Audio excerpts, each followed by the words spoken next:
bukan satu projek terbengkalai ataupun sudah dihentikan. Syarikat untuk nak buatkan LRT apa semua tu, benda ni buat train tu yang JSC punya tu,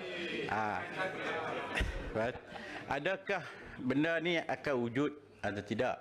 Yang mana kita tengok selama ni, contoh dia kita tengok digembar-gemburkan seperti terowong, tak jadi sampai hari ni. Adakah benda ni akan jadi? Pihak kerajaan negeri, khusus saya, setakat ini tidak pernah menyatakan projek terowong tidak berjalan.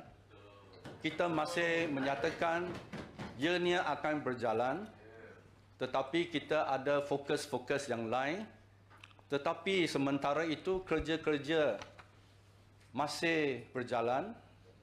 Dalam mesyuarat MMK yang terkini Rabu yang lalu, masih kita menerima pembentangan daripada syarikat berkaitan untuk melihat macam mana menangani isu-isu berhubung dengan pembinaan projek ini kerana melibatkan pembesaran pelabuhan Pulau Pinang. Kalau dibina jambatan sebagai gantian, apakah ketinggian jambatan itu memandangkan lapangan terbang Butterworth pun amat berdekatan. Ini semua merupakan isu-isu teknikal yang masih di dalam peringkat penghalusan. Lagipun mengikut perjanjian induk, kerja-kerja kajian ini masih belum habis lagi.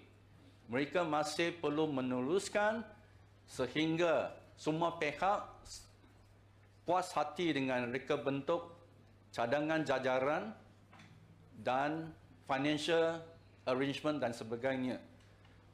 Walaupun ini satu perkara yang senantiasa dikatakan, tetapi di peringkat negeri Pulau Pinang, ini sebuah projek aktif dan bukan satu projek terbengkalai ataupun sudah dihentikan.